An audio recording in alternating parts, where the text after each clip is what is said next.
Hello বন্ধুরা, কেমন আছেন সবাই? আশা করি সবাই ভালো আছো। আজকে সদ্য মুক্তি পাওয়া দেবারা মুভির এক্সপ্লেনেশন নিয়ে হাজির হয়েছি, যেখানে কিনা দেশকে বাঁচাতে সমুদ্র থেকে অস্ত্রবোমা চুরি করে দুই বন্ধুর মাঝে কঠিন লড়াই হয় এবং একে অন্যের শত্রু হয়ে যায়।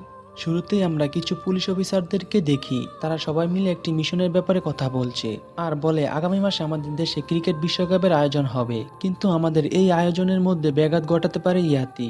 আর ইয়াতি হচ্ছে একজন ডন মাফিয়া, আর ইয়াতির ভাই দয়া। তারা দুজন হচ্ছে বিশ্ব ক্রিমিনাল, তাদেরকে যত দ্রুত সম্ভব দৌড়তে হবে। তখন সেখানে থাকা সিমাম নামে পুলিশ অফিসারের কাছে সমস্ত দায়িত্ব পড়ে দয়া আর ইয়াতিকে ধরার জন্য। রাতের বেলা সিবাম সে তার বন্ধুদের সাথে বসে চিন্তা করে তাদের দুজনকে কিভাবে ধরবে। তখন পাশে থাকা একজন বলে যে এমন একজন আছে যে ইয়াতির গ্যাংয়ে 2 নম্বর র্যাঙ্কিং এ কাজ করে, তার একটা গার্লফ্রেন্ড আছে, আমরা যদি তার গার্লফ্রেন্ডকে ধরতে পারি তাহলে তাকে আমরা ধরতে পারবো। যেই বলা সেই কাজ করা শুরু, তারা তার গার্লফ্রেন্ডকে টুপ বানিয়ে তাকে ধরে ফেলে। পুলিশ অফিসার শিবাম তাকে মেরে তার কাছ থেকে জবানবন্দি নেয়, বলে যে দক্ষিণে তামিলনাড়ু বর্ডারের কাছে রত্নাগিরি করে একটি জায়গা আছে, সেখানে একজনের নাম মুরগা আর একজন ছোট সময় চোরা কারবারি আছে। তিনি শুধু বন্দর থেকে নন, সরাসরি সমুদ্র থেকে পণ্য চুরি করতে পারে। কিন্তু 3 মাস আগে ইয়াতি মারা গেছে। তখন দেখি পুলিশ অফিসার তার টিম নিয়ে অবসরপ্রাপ্ত ডিএসপি তুলসী নামে একজনের কাছে আসে। এখানে তারা সমুদ্রে চোরা কারবারি সম্পর্কে জানতে এসেছে আর তাকে বলে যে এগুলোর মাঝে কে কে জড়িত তার সবার নাম বলতে। তুলসী বলে যে সমুদ্রের জল থেকে পণ্য আনা হয় চুরি করে, এগুলোর না মুরগা জানে আর না আমি জানি। তুলসী বলে যে পূর্ব দিকে যে পাহাড়টি দেখতে পাচ্ছেন সেখানে 4টি গ্রাম রয়েছে, সেই 4টি গ্রামকে একত্রে লাল সাগর বলা হয়। তারাই জল থেকে এইসব মালামাল চুরি করে নেয়। তখন পুলিশ অফিসার সেই গ্রামে যাওয়ার জন্য তৈরি হয়। তখন তুলসী বলে লাল পাহাড়ের লোকদের থেকে সতর্ক থাকতে, কারণ তারা অনেক ভয়ানক। পুলিশ অফিসার সে গ্রামে চলে আসে। গ্রামে একজনের সাথে সে দেখা করে। এখানে সে বলে যে সমুদ্র থেকে অর্ধেক রাতে জাহাজ থেকে কন্টেনার চুরি করা, এইসব নিয়ে পুলিশ অফিসার ঠেট দেয়। তখনই চেয়ার থেকে উঠে এসে পুলিশ অফিসারের সিনা বরাবর একটা লাথি দেয়। আর ইনি হচ্ছেন আমাদের এই মুভির মহা মূল্যবান ভিলেন, যাকে ছাড়া সম্পূর্ণ মুভি অসমাপ্ত থেকেই যায়। তার নাম বাইরা। পুলিশ অফিসার সেখান থেকে মার খেয়ে সাগরে পার আসে আর সেখানে গ্রামের সব থেকে বয়স্ক লোকের সাথে দেখা হয়, যার নাম সিঙ্গাপ্পা। সিঙ্গাপ্পার কাছে গ্রামের সকল খবরাখবর থাকে। সিঙ্গাপ্পা তাদেরকে সমস্ত কিছু বলতে থাকে, বলে যে এটা অনেক বড় কাহিনী, এটি একটি সমুদ্রের রক্তে লাল হয়ে যাওয়ার গল্প, শক্তিশালী সমুদ্রের রক্ষক জলের গল্প, যার উপরে তিনি অচিরে দাঁড়িয়ে সমুদ্র পাহারা দিচ্ছে। এটা আমাদের প্রিয় দেবরার গল্প। আর হ্যাঁ, বই কাটিয়ে উঠতে আপনার একটি দেবতার গল্প শোনা উচিত, আর বই বুঝতে হলে দেবরার গল্প বুঝতে হবে। কয়েক বছর আগে এই পাহাড়ের পাশে একটা রাজ্য ছিল। ওই রাজ্য জয় করার জন্য সমুদ্র পাড়ি দিতে হয়েছিল, কিন্তু পাহাড়ের বিশাল সেনা মোতায়েন ছিল। কিন্তু সারা দেশে রাজার জন্য এগুলো ছিল একটি গতিশীল শক্তি। না ছিল তাদের মধ্যে জাত আর না ছিল তাদের কোনো ধর্ম। তাদের মধ্যে ভয় এমন কিছু ছিল না যা তারা জানতো, আর অস্ত্র ছিল তাদের ঈশ্বর এবং অস্ত্রই তাদের সাহস। তারা দিনরাত পাহাড় থেকে সমুদ্র দেখছিল আর তারা শত্রুদের থেকে সমুদ্রকে বাঁচিয়েছিল। শত্রুদের লাল রক্ত থেকে সাগরের পানি লাল হয়ে যায়, সে থেকে এই সাগরের নাম লাল সাগর। আর এক সময় ওই রাজ্যগুলো অদৃশ্য হয়ে যায় আর সমুদ্র দিয়ে আসা তারা দেশের সম্পদ চুরি করে নিয়ে যেত। সেই সময় নৌসেনারা তারা শুধু দেখতো, কিছু করতে পারতো না। আর এটা সেই নৌবাহিনীর গল্প যা দেশের জন্য সবকিছু করতে প্রস্তুত। দৃশ্য পরিবর্তন করে আমরা দুজনকে দেখি, তারা একে অপরের সাথে কথা বলছে। তখন তাদের মধ্যে একজনের নাম জানতে পারি, যার নাম মুরগা। ওয়াও, কি নাইস নেম। আর আরেকজনের নাম তো আমরা জানি, তুলসী। তারা দুজন কিসের জন্য অপেক্ষা করছে তা আমরা 2 মিনিট পরে জানতে পারবো। তখনই আমরা মেইন ক্যারেক্টারকে দেখি, তার নাম দেবারা। সে একটি জাহাজে উঠতেছে এবং তার সাথে থাকা তাদের সঙ্গীরাও জাহাজে উঠছে। ওমা, আমরা দেখি মেইন ভিলেনকেও দেখায়। দেবরা আর বাইরা তারা দুজন 2 গ্রামে থাকে, কিন্তু তারা বন্ধুর মতো এবং ভাইয়ের মতো। তারা জাহাজে এসেছে কন্টেনার চুরি করার জন্য। তারা যখন কন্টেনার চুরি করতে যাবে তখনই সেখানে নৌসেনা চলে আসে, কারণ তাদের কাছে খবর এসেছে জাহাজ থেকে কন্টেনার চুরি হতে পারে। এদিকে দেবরা আর বেহেরা তারা সবাই মিলে নৌসেনাদের ফাঁকি দিয়ে কন্টেনার চুরি করে নিয়ে আসে। আর আমরা তখন দুজনকে দাঁড়িয়ে থাকতে দেখেছিলাম, তারা মূলত এই চুরি করা কন্টেনার জন্য দাঁড়িয়েছিল। তারা তাদেরকে অর্থের বিনিময়ে কন্টেনার চুরি করায়। রাতের বেলা দেবরার মা দেবরাকে ইমোশনাল হয়ে বলতেছে, আমি আমার চোখ দিয়ে আমার বাবাকে মৃত্যু হতে দেখেছি, আমার এই 2 চোখ দিয়ে তোর বাবাকেও মৃত্যুর মুখে ঢলে পড়তে দেখেছি, এবং আমি আমার ভাই বোনদেরও মরতে দেখেছি। কত দুর্ভাগ্য আমার। দৃশ্য চেঞ্জ করে পরে দেখি দেবরা তার ছেলেকে গল্প শোনাচ্ছে। সে তার ছেলেকে তার বাবা দাদার গল্প শোনায়, কিন্তু তার ছেলে বারা বলে, বাবা তুমি তোমার বাপদাদার কাহিনী বাদে তুমি আমার বাবার দেবরার গল্প বলো। তখন দেবরা তার বিজয়ী লড়াইয়ের গল্প বলে। সে হলো অন্ধকার গল্প যা কখনো ভাগ করা যায় না। তখনই দেখি দেবরা গ্রামের মানুষের সাথে দেখা করে কথা বলে। এক ছেলে দেবরাকে বলে, ভাইয়া গ্রামে একটা স্কুল খোলা দরকার, কিছুক্ষণ পর কয়েকজন ছেলেমেয়েরা তার আলাপ করে বলে, কালকে আমাদের গ্রামে অস্ত্র পূজা, কালকে পূজাতে কে জিতবে এই নিয়ে আলোচনা করে। আর এটা নিয়ে তাদের মধ্যে একটু হাতাহাতি হয়। পরের দিন অস্ত্র পূজা শুরু হয়, আর এই অস্ত্র পূজার শেষে কুস্তি খেলা হবে। খেলাতে যে 3 রাউন্ডে 2 রাউন্ড জিতবে সে সেখানে থাকা সমস্ত অস্ত্র তাদের গ্রামে নিয়ে যাবে, আর সে বিজয়ী হবে। আর যে বিজয়ী হবে আগামী এই অস্ত্র পূজা পর্যন্ত তার হুকুম মেনে চলতে হবে, সে যা যা বলবে। তখনই দেখি 2 গ্রাম থেকে 2 জন চলে আসে। দেবরা আসে এক গ্রাম থেকে আর বেরোবা আসে অন্য গ্রাম থেকে। যেই পথা সেই কাজ। পূজা শেষে কুস্তি খেলার আয়োজন করা হয়। বেহেরা আর দেবরার সাথে কঠিন লড়াই হয়, কেউ কারো থেকে কম না। খেলাতে দেবরা জিতে যায় বেহেরার সাথে, যার ফলে সমস্ত অস্ত্র দেবরা তার গ্রামে নিয়ে যায়। রাতের বেলা দেবরা সে একটি খারাপ স্বপ্ন দেখে, যা দেখে সে অনেক ভয় পেয়ে যায়। আর স্বপ্নের ব্যাখ্যা জানার জন্য সে পণ্ডিত মহিলার কাছে আসে। দেবরা বলে, আমি দেখেছি যে আমি আমার 2 হাত দিয়ে সবাইকে মারতেছি। তখন মহিলা বলে, আগামী দিনগুলো আবশ্যক নয় দেবরা, তুমি যাদের আপন মনে করে বিশ্বাস করতেছ মূলত তাদের কাছ থেকে সতর্ক থাকো। তখন জঙ্গলের মধ্য দিয়ে বিয়ের গাড়ি যাচ্ছে, আর তাদের গাড়ি রাস্তায় কে যেন আটকায়। তখন সামনে থাকা পুলিশের গাড়িকে বোমা মেরে উড়িয়ে দেয়, আর সেখানে থাকা সবাইকে মেরে ফেলে। তখন দেবরা ওই ছেলে লাশের কাছে আসে, যে ছেলে বলছিল গ্রামে 2 মাসের মধ্যে একটি স্কুল তৈরি করবে। তার কিছুক্ষণ পর দেবরা আর বেহেরার কাছে তুলসী আর মুরগা আসে। তারা বলে জাহাজ থেকে কন্টেনার লুট করে আনার জন্য। তারা তার কথা শুনে জাহাজে যায় কন্টেনার লুট করার জন্য। তারা সবার চোখ আড়ালে কন্টেনার চুরি করে নেয়, কিন্তু চুরি করে নিয়ে যাওয়ার সময় নৌবাহিনী তাদেরকে আটকায়। তারা তাদের সবাইকে বন্দি করে ফেলে। তখনই আমরা জানতে পারি যে কন্টেনারের ভিতরে বন্দুক, রাইফেল, গ্রেনেড ইত্যাদি সরঞ্জাম থাকে। তখন নৌবাহিনী অফিসার তাদের সবাইকে বলে, এই লাল সাগর তোমাদের পূর্বপুরুষ এই সাগরকে বাঁচানোর জন্য লড়াই করেছে। একে অপরের সাথে লড়াই করে এই সাগরকে লাল সমুদ্র বানিয়ে দিয়েছে। এগুলো ভয়ানক অস্ত্র যদি আমাদের দেশে বাইরে চলে যায় তাহলে এগুলোর জন্য আমাদের দেশ, আমাদের সন্তান সবাই অনেক বিপদে থাকবে। ঠিক তখনই বেহেরা সেখানে নৌবাহিনীদের সাথে লড়াই করে, একে একে সব নৌবাহিনীকে মারতে থাকে। তখন দেবরা সবকিছু উপলব্ধি করে আর সে নৌবাহিনীদেরকে বাঁচাতে থাকে। আর সেখান থেকে বেহেরা আর দেবরা বন্ধু থেকে শত্রু হয়ে যায়। তারা নৌবাহিনীকে বাঁচিয়ে সব কন্টেনার তাদের গ্রামে নিয়ে আসে। যখন কন্টেনার গুলো মুরগা আর তুলসীর কাছে দিবে, দেবরা বলে এগুলোর ভিতরে কি আছে। তখন বেহেরা বলে, আমাদের টাকা দাও আর তোমার মাল তুমি নিয়ে যাও। যখন মুরগা এর ভিতরে কি আছে তা বলে না, আর বলে যে টাকা দিতেছি, টাকা নেও, ভিতরে কি আছে সেটা জানার কোনো দরকার নেই। দেবরা বলে, আমি জানি এর ভিতরে কি আছে। এর ভিতরে অস্ত্র, গোলাবারত আছে।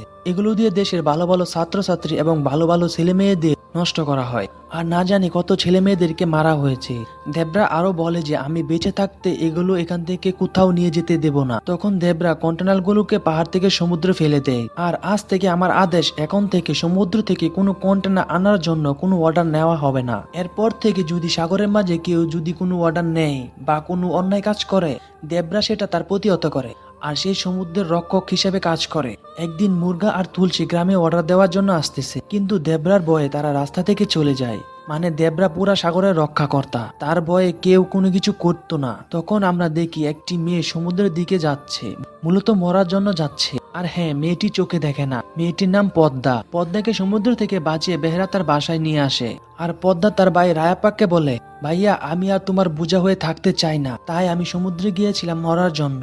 তখন বেহেরা পদ্মার বিয়ে ঠিক করে তার ভাইয়ের সাথে। এই কথা রায়াপ্পা শুনে অনেক খুশি হয়ে যায়। কিন্তু বেহেরা এইদিকে সে এই বিয়ের মধ্যে দেবরাকে মারার পরিকল্পনা করে। তখনই রায়াপ্পা সে দেবরার বাসায় তার বোনের বিয়ের কথা বলতে এসেছে। দেবরা অনেক খুশি হয়ে যায়। দেখতে দেখতে বিয়ের দিন চলে আসে। বিয়েতে সবাই উপস্থিত হয়। এদিকে বেহেরা দেবরাকে কোথায় মারবে তার সঙ্গীদের সাথে কথা বলে। দেবরা সে বেহেরার সাথে বসে বসে অনেক মদ খেতে থাকে। অন্যদিকে বেহেরার লোকজন দেবরাকে রাতের মধ্যে মারার কথা বলে। এইসব কথা রায়াপ্পা শুনে ফেলে। পরে সে দেবরাকে এসে সব বলে। দেবরা এগুলো শুনে আগে সাগরের পার যায়। সেখানে বেহেরার লোকজন আসে দেবরাকে মারার জন্য। আর সেখানে দেবরার সাথে বেহেরার লোকজনের হাইফাই মারামারি হয়, যা বলার বাহিরে। দেবরা সে সবাইকে মেরে সেই সেখানে পাথরের দেওয়ালে কিছু একটা লেখে। এরপরে সেও সেখান থেকে উধাও হয়ে যায় এবং কেউ তার খুঁজও জানে না। আর দেবরা কোথায় উধাও হয়েছে তা আমরা মুভি শেষে জানতে পারবো। তার জন্য আপনাদের মুভি শেষ পর্যন্ত দেখতে হবে। এভাবে অনেক বছর কেটে যায়। বেহেরা সে অস্ত্র পূজাতে কুস্তি খেলায় জিতেও যায়, আর সে গ্রামের সকল কিছুর হুকুম করত। এইদিকে দেবরা ছেলে বারা সে সমুদ্র থেকে বিশাল বড় শার্ক মাছ টেনে আনে। তা দেখে সবাই অবাক হয়ে যায়। আর দেবরার মা ও স্ত্রী তারা তাদেরকে বলতেছে, তোমরা তো সমুদ্রে গিয়েছো, তোমরা কি আমার দেবরাকে সেখানে দেখেছো? তখন তারা বলে, আমরা এক জায়গায় রান্নার চিহ্ন দেখতে পাই। রাতে মনে হয় দেবরা সেখানেই ছিল, কিন্তু আমরা তাকে দেখিনি। এরপর বারা সে তার মা ও দাদিকে বাসায় নিয়ে যায়। আর তাদের বলে যে তোমরা কি শুরু করছো, গ্রামের সবাই তোমাদের পাগল বলতে শুরু করেছে। তোমার কি মনে হয় তোমার ছেলে নিখোঁজ হয়েছে? আর তুমি এমন ভাবে খুঁজতেছো যেন তোমার ছেলে হারিয়ে গেছে। যদি তোমার ছেলে কোনো চাকরির জন্য যায় তাহলে ঠিকই ফিরে আসবে, আর তোমার ছেলে চলে গেছে কারণ তার উদ্দেশ্য হাসিল করার জন্য গেছে। এভাবে অনেক দিন কেটে যায়। একদিন এক বৃদ্ধ বারাকে বলতেছে, আজ যদি দেবরা এখানে থাকতো তাহলে অস্ত্র পূজা লড়াই বিজয়ী হতো, তিনি আমাদের গ্রামকে রক্ষা করত। তখন আমরা থাঙ্গামকে দেখি, তার বান্ধবীরা সবাই মিলে বারার ব্যাপারে কথা বলছে।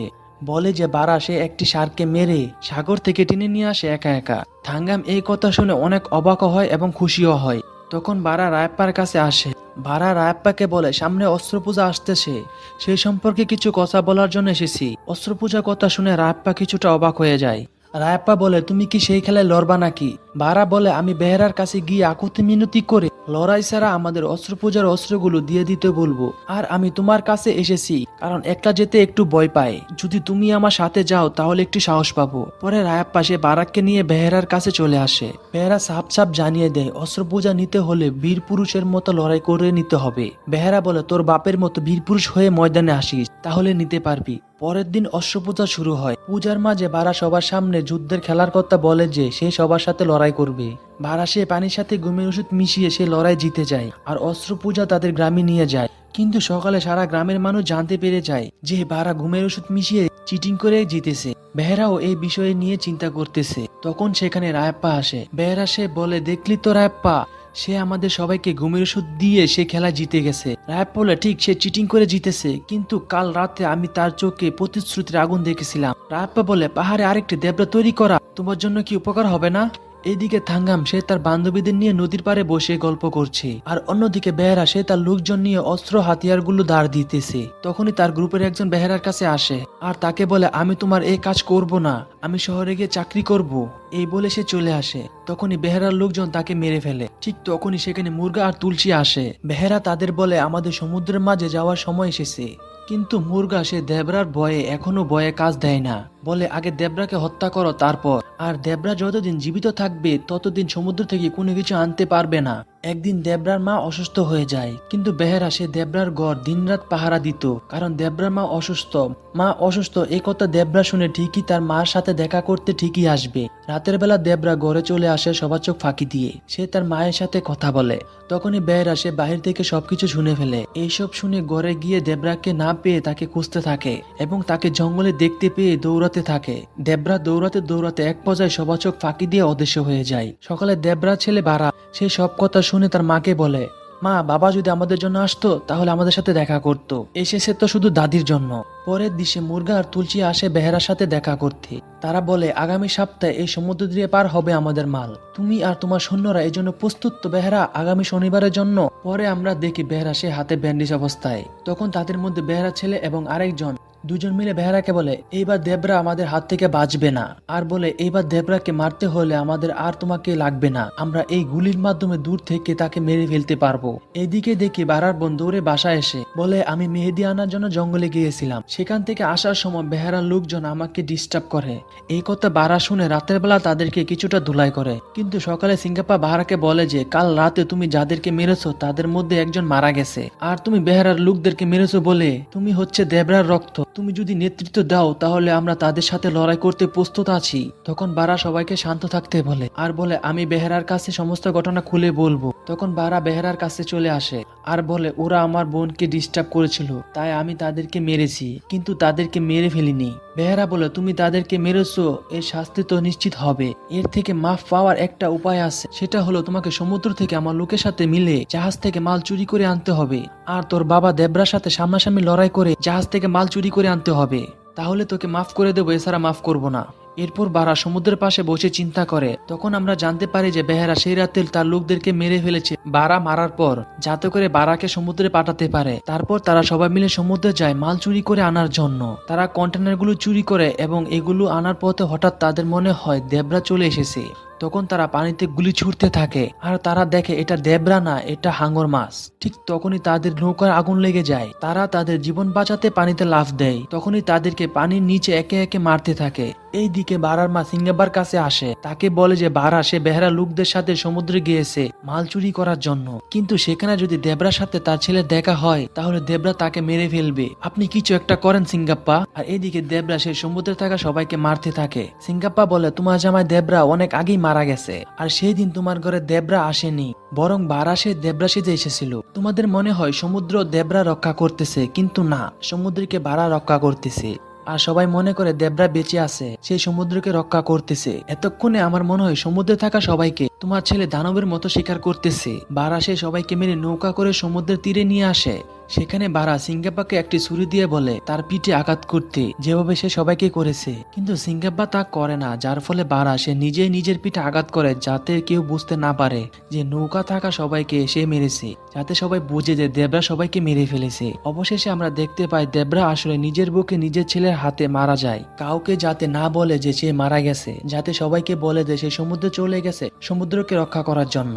আর এই মুভিটির প্রথম পর্ব এখানেই শেষ হয়ে যায়। সো বন্ধুরা, আপনাদের কাছে মুভিটি কেমন লেগেছে তা কমেন্টে জানিয়ে দিন। যদি একটু বেশি ভালো লাগে থাকে তাহলে আমাদের চ্যানেলটি সাবস্ক্রাইব করে আমাদের পাশে থাকার অনুরোধ রইল। ধন্যবাদ সবাইকে।